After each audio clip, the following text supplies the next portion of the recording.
Well, as I said, I'll tell you all I know. It was one day in the fall, October, I think, when the boy was in his 12th year. I got word from Charlotte Bowles that she wanted to see me and could I come over. Well, I went right up the same afternoon, for I felt she really needed me. She wasn't one to trouble her neighbors for every little thing.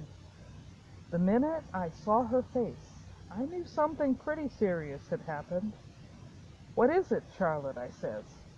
And she went on, quick and excited, to tell me that she really believed the little boy was, quote, beginning to take notice. Just think, he was most 12, and she talked as if it was a baby 2 months old. Well, it seems that Cyrus had taken the boy out that day in the wagon. He had an errand at the store, and then went on to Elias Bishop's, just over the little bridge that crosses the Gale River before it joins Pond Brook. Well, just as they drew up there, Cyrus looked up at the mountains, only happened to, and he saw the snow cross, as they call it, on Lafayette. You don't often see it at that time of year, but there'd been an early fall of snow and a warm spell afterwards, and all the snow but what was left in that hollow and against the side of that cliff. That's what makes the cross, you know. The snow lying in those two places that cross each other had melted, and there lay the cross, plainer, Cyrus said, than he'd ever seen it before, the sun shining on it so 'twas just dazzling, blinding white. He always said afterwards that he couldn't recollect whether he spoke out loud or touched the boy or did anything like that to call his attention to the sight. Anyway, all of a sudden he saw the boy was looking at it, or seemed to be. His nearsighted pinky eyes were blinking, but a little wider open than common, and they weren't quite so dull looking somehow, and well, Cyrus said he couldn't exactly put it into words, but there was a kind of waking up look about him, as if, as his mother said, he was beginning to take notice. Cyrus didn't speak to him or touch him.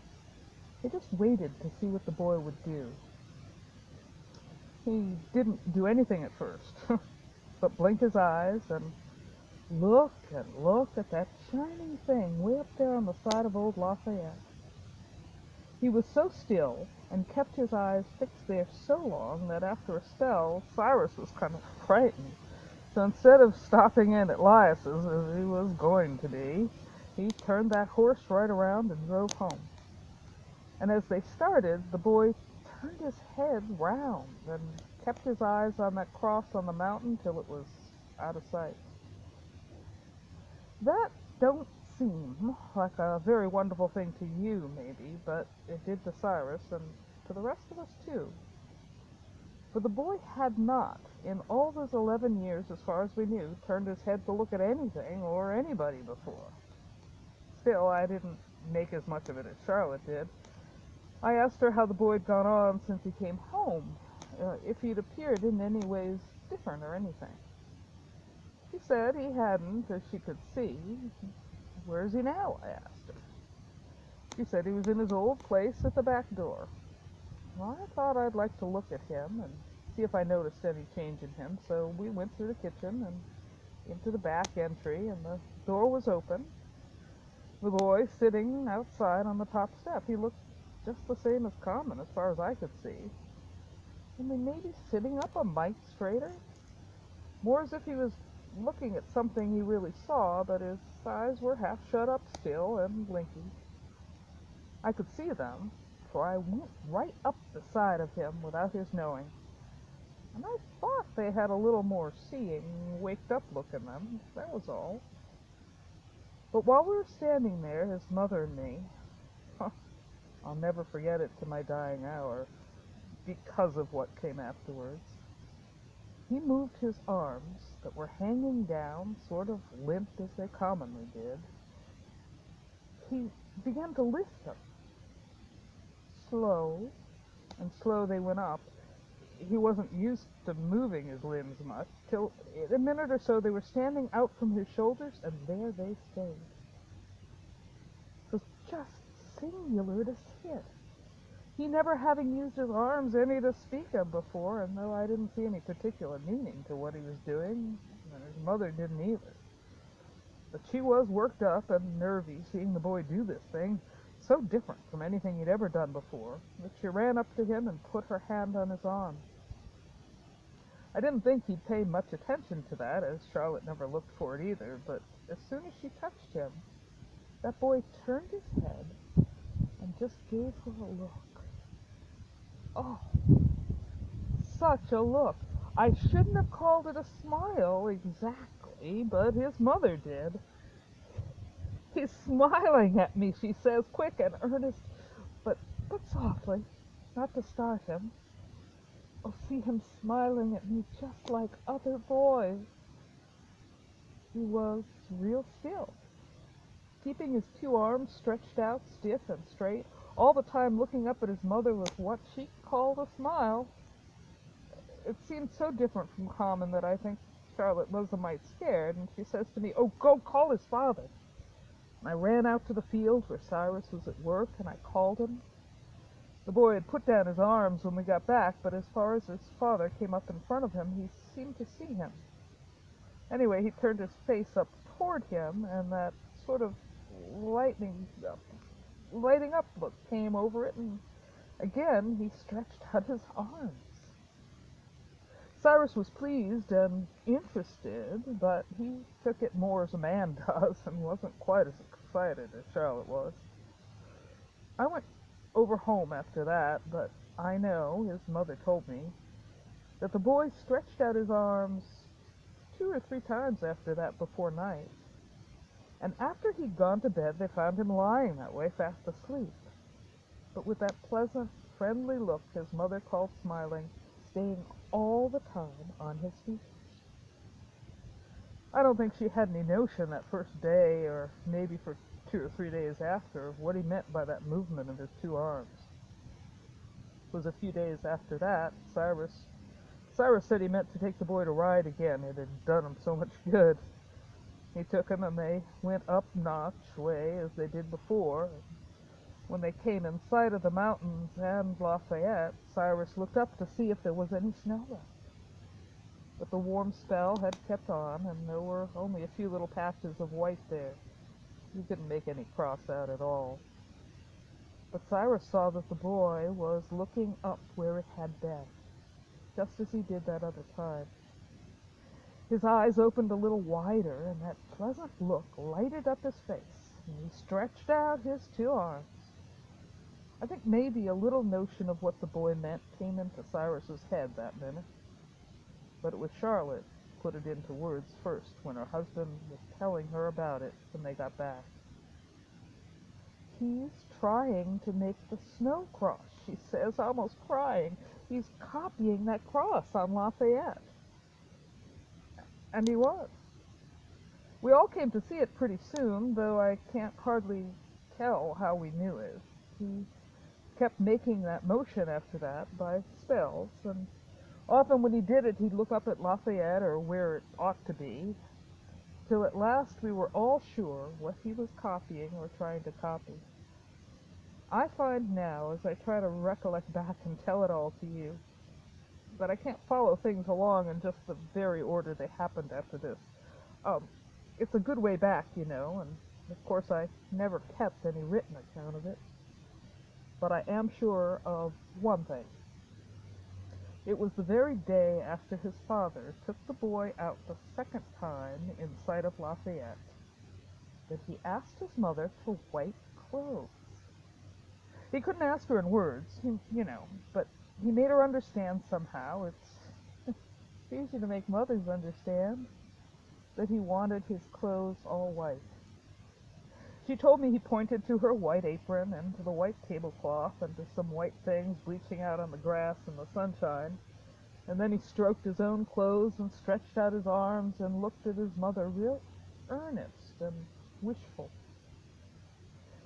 And she says, "I know he wants to be dressed up white, to look more like that cross on the mountain." And that was the beginning of his always wearing white clothes. At first Charlotte put them on him, meaning to satisfy him for the time, never thinking he'd want to wear them always. But it made him so pleased, and he begged in his own queer, still way not to have any other kind put on him. And she gave in. All the rest of his days he was dressed in white clothes, coarse, plain things to be sure, but clean and white as snow mostly. He kept them that way. He'd never had any notion before about taking care of himself and what he had on, but now he began to be careful and dreadfully troubled if the littlest spot or stain came on those white clothes. I can't tell you how singular he looked to us at first, though we got used to it after a time. He was so white himself. His skin, his hair, eyebrows and lashes. And when he had on those white clothes and stood, as he did so much of the time, straight and stiff, with his poor, lean arms stretched out, why, it gave you a queer feeling to see him. But somehow, even at first, nobody laughed at him or made fun. Maybe as I tell it, it seems as if they would, as if he must have looked kind of laughable. That's because I don't tell it right. I can't give you any idea of how he appeared, particularly of the look that was always on his face when he made that motion. I can't put it in words. I never could. Charlotte called it a smile the first time it ever came, you know. But I didn't call it that then, and I don't now.